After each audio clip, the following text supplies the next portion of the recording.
Welcome, friends. From now onwards, I'll be uploading videos chapter wise, and the first chapter I'm dealing with is electrochemistry. Today's lecture will exclusively be on electrolytes, what they are, and let me have an introduction of electrochemistry first. So, electrochemistry जो topic है इसमें दो चीज़ें वाजिया तौर पर दी हुई है. Number one is electro stands for electricity, and there is chemistry indicates chemical reactions.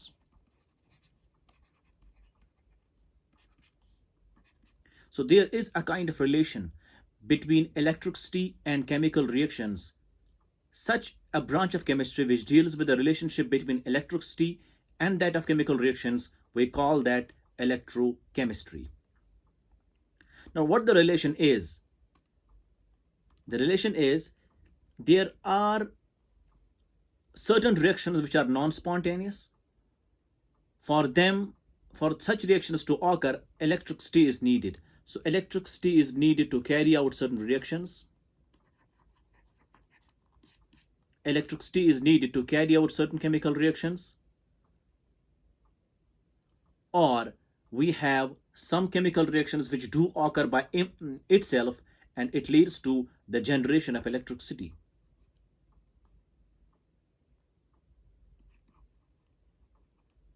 Forms current.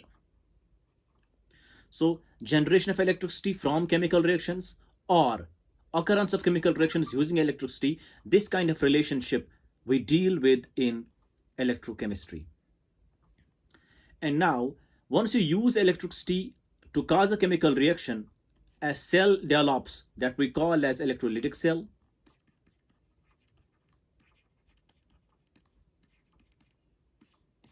And if a chemical reaction occurs and it leads to the generation of electricity, the cell develops, we call that cell as electrochemical cell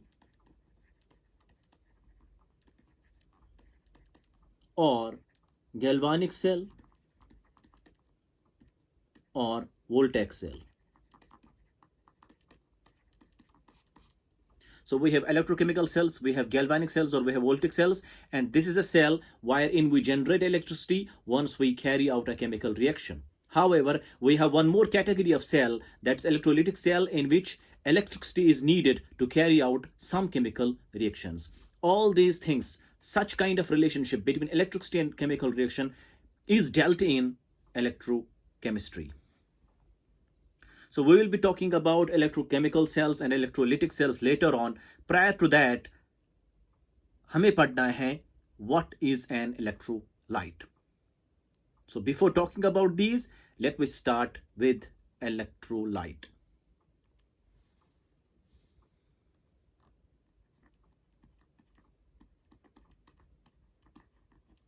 So what is an electrolyte?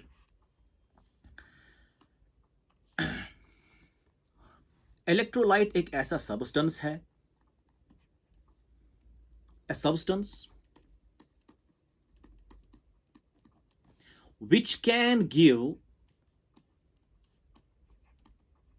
ions in solution. अगर solution में किसी substance ने ions दे दिए, तब जब ions दे दिए तो what ions do? They conduct. आपको याद होना चाहिए इन लोअर क्लासेस दैट कंडक्टेंस जो है या कंडक्ट करंट करने के लिए हमारे पास दो चीजें होनी चाहिए. नंबर वन इज या तो फ्री इलेक्ट्रॉन्स या तो ions, and they should move in a particular direction. So conductance के लिए या करंट कैरी करने के लिए आपके पास फ्री इलेक्ट्रॉन्स होने चाहिए या फिर आपके पास आयंस होने चाहिए as charge carriers. Then current produces. Now since a substance, आपके पास सबस्टेंस है, यह आपको आयंस देता है इन सॉल्यूशन. जब आयंस देता है तो चार्ज कैरियर बन गए, तो hence it conducts. We call such a substance as electrolyte.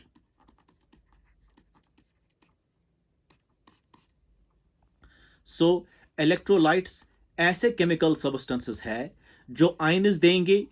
जब इसने आयन दे दिए, इसका मतलब ये हुआ ये सब्सटेंस जो है उस सॉल्यूशन में कंडक्ट करेगा, इलेक्ट्रिसिटी कंडक्ट करेगा, तो उस सब्सटेंस को हम नाम देते हैं electrolytes. So electrolyte is a substance which gives ions in solution. Once it gives ions in solution, obviously it will conduct. Hence, such a substance is referred to as electrolyte.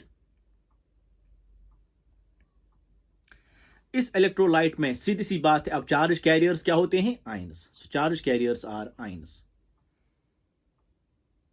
अब what can be the examples? सीधी सी बात मैं यहां पे लिख लेता हूं। अगर आपके पास ए बी सपोज है, एक सब्सटेंस है, पानी में डाल के अगर ये ए प्लस बन गया एक्वस और बी माइनस बनता है एक्वस, मतलब इस सब्सटेंस ने आयंस दे दिए, एक तो ए प्लस और बी माइनस। जब आयंस बन गए मतलब चार्ज कैरियर्स बन गए, तो हेंस इट विल कंडक्ट। इस सब्सटेंस को हम नाम देते हैं एज इलेक्ट्रोलाइट। इस सब्सटेंस को हम नाम देते हैं electrolyte. So examples are, for example, acids, bases, salts. These are the examples of electrolytes.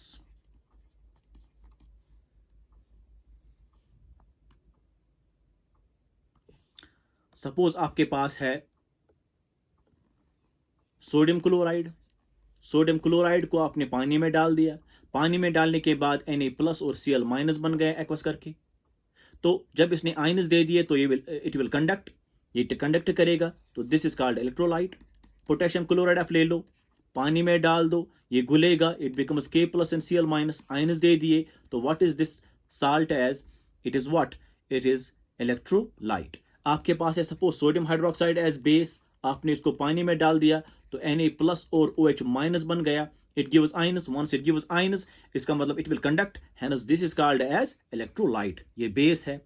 इसी तरीके से हमारे पास एसिड की एग्जांपल भी कोई हम लेंगे। सपोज HCl है, हाइड्रोक्लोरिक एसिड है आपके पास, आपने इसको पानी में डाल दिया तो it gives H plus and Cl minus, ions दे दिए, तो it is what? Electrolyte. Similarly आपके पास सल्फ्यूरिक एसिड है, तो पानी में जब आपने ये डाल दिया तो it becomes H plus and HSO4 minus, तो it gives ions, so what is this? Electrolyte. Similarly आपके पास नाइट्रिक एसिड है, आपने इसको पानी में डाल दिया तो it becomes H plus and NO3 minus nitrate, तो ये आयंस हैं, they will conduct, they will act as charge carriers, hence this is electrolyte. So electrolytes वो तमाम केमिकल सब्सटेंसेस होते हैं जो आयंस देंगे पानी में डाल के या सोल्यूशन में डाल के, और वो आयंस जब होंगे they act as charge carriers, hence they will conduct. Such an substance is referred to as electrolytes. अब इस electrolytes के दो किस्में हैं। There are two types of electrolytes. Types. Electrolytes के दो types हैं। Number A is a strong electrolyte.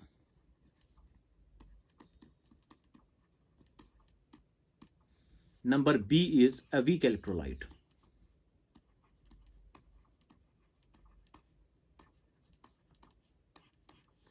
So we have a strong electrolyte and we have a weak electrolyte. Strong electrolyte किसे कहते हैं? Which breaks 100%. वो वाला electrolyte which breaks into ions 100%.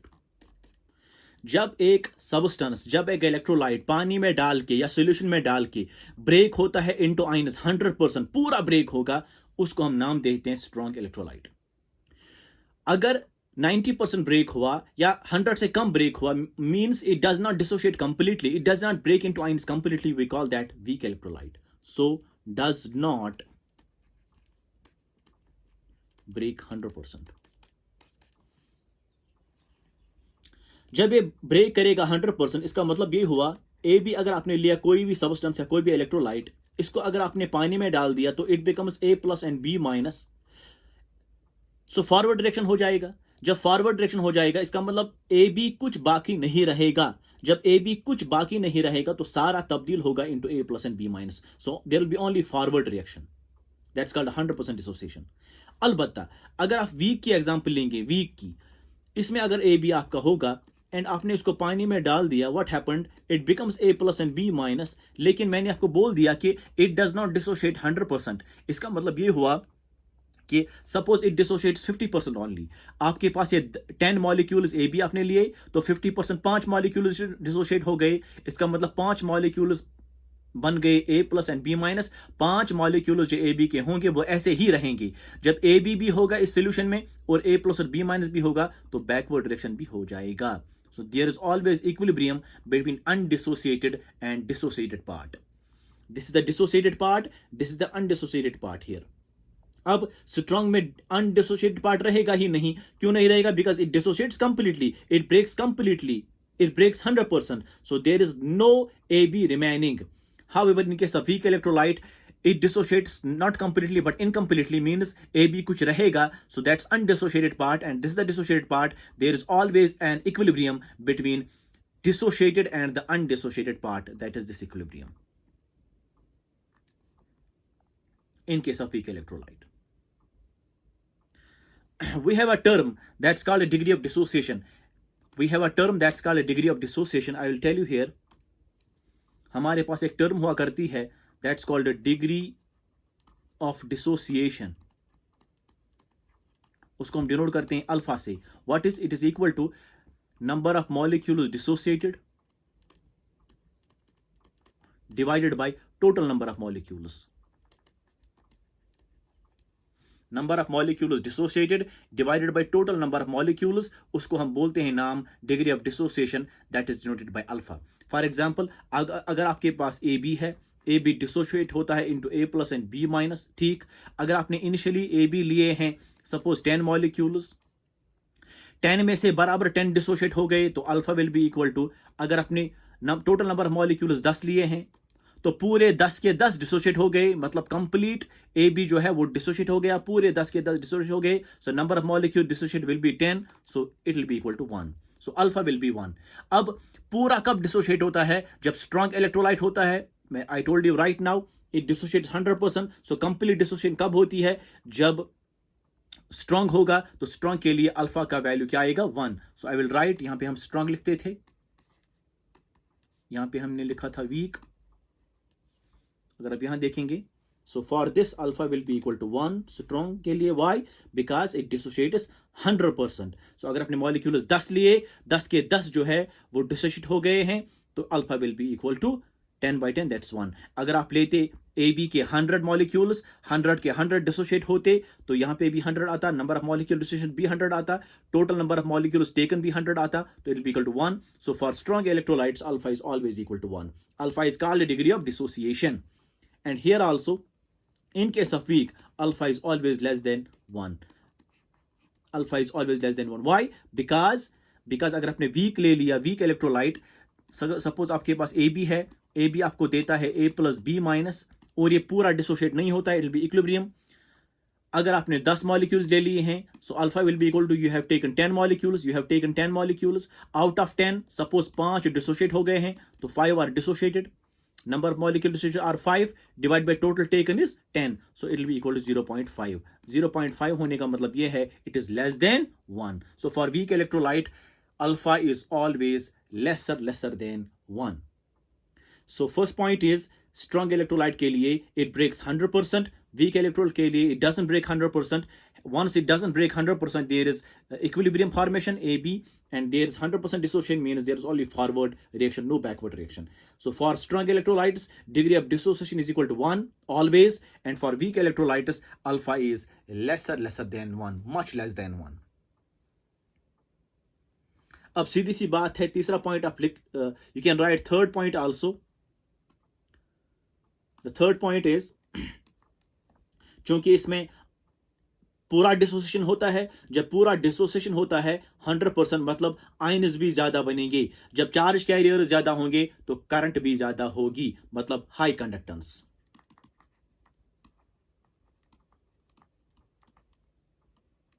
High conductance. So in case of strong electrolytes, we have high conductance or high current. Why high current? Because the number of charge carriers are higher.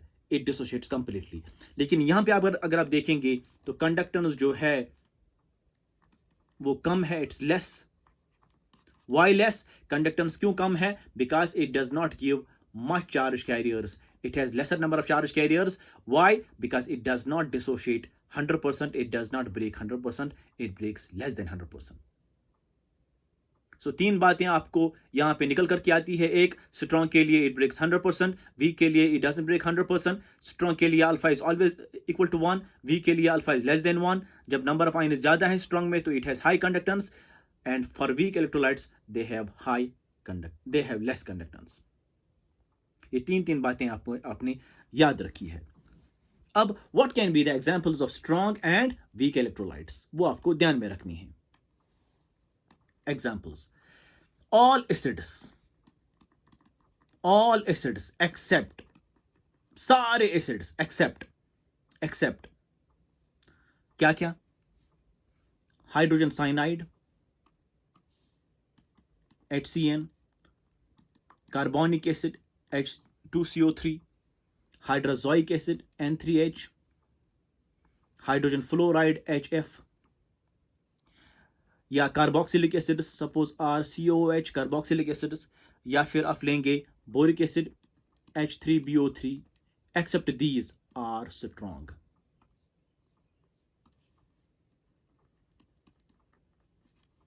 मतलब सारे acid strong है except these. इसका मतलब ये हुआ ये वाले जो हैं they are weak. So they are weak. So ये इलेक्ट्रोलाइट्स वीक होंगे. बाकी इनके अलावा जो बाकी एसिड्स होंगे they will be strong. Simple सी बात ये आपको याद रखनी है. So hydrogen cyanide is a weak, carbonic acid is a weak, hydrazoic acid is a weak, HF is weak, carboxylic acids are weak and boric acid is weak. ये सब week है. बाकी जो बचे एसिड्स हैं वो सारे स्ट्रॉन्ग है. फॉर एग्जांपल हाइड्रोक्लोरिक एसिड है HCl, या फिर सल्फ्यूरिक एसिड है, फॉस्फोरिक एसिड है, नाइट्रिक एसिड है. वो सारे जो है वो स्ट्रॉन्ग एसिड्स कहलाते हैं. जब वो स्ट्रॉन्ग एसिड्स है it means they are strong electrolytes. अब next, group first A and second A alkali and alkaline earth metals के जो बेसिस हैं they are strong. All other bases are weak. मतलब वो वाले बेसिस जो बने हैं from first A and second A metals के, मतलब alkali and alkaline earth metals के जो बेसिस होते हैं वो सब स्ट्रॉन्ग है. इनके अलावा जो बाकी बचते हैं वो सारे वीक हैं. For example NaOH it's a base, and यहां पे सोडियम है. Sodium is an alkali metal, Na first में आता है तो स्ट्रॉन्ग है. Potassium hydroxide it's a base, potassium आता है from first A, it's a strong electrolyte. Similarly आपके पास मैग्नीशियम हाइड्रोक्साइड है MgOH2. मैग्नीशियम हाइड्रोक्साइड एक बेस है, लेकिन मैग्नीशियम कहां से आता है? फ्रॉम सेकंड ए, मतलब अल्कलाइन अर्थ मेटल से. सो it's a strong electrolyte. Similarly आपके पास कैल्शियम हाइड्रोक्साइड है. Calcium is a second A group metal, so it's a strong electrolyte. इसके बरक्स अगर आप लेंगे अमोनियम हाइड्रोक्साइड, ये बेस है लेकिन अमोनियम आता ही नहीं है first A second A, so it's a weak base, it's a weak electrolyte.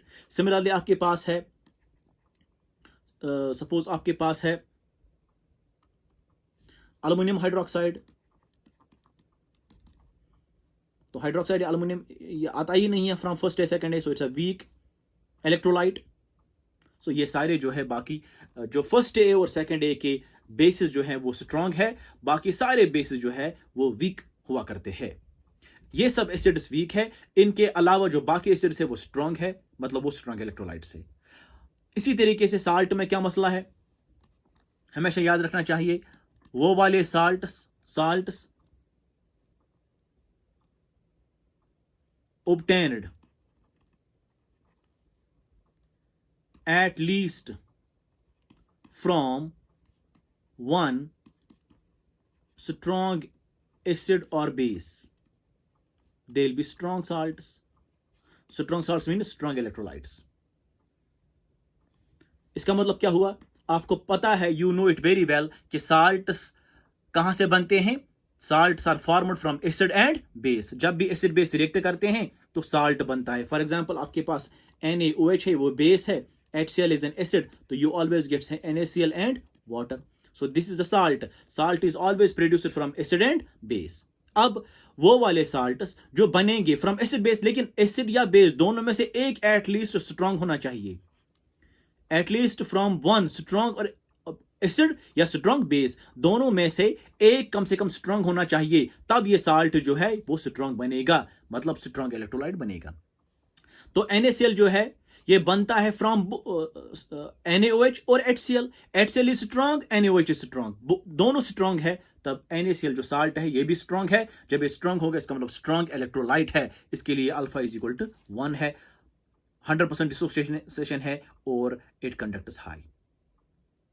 Similarly अगर आपके पास सपोज है कोई साल्ट लाइक अमोनियम क्लोराइड, आपको बोला जाएगा बताइए ये अमोनियम क्लोराइड स्ट्रांग इलेक्ट्रोलाइट है कि वीक इलेक्ट्रोलाइट. आप सीधे से बताएंगे अमोनियम आयन जो है इसका बेस है ammonium hydroxide, it forms from ammonium hydroxide plus HCl.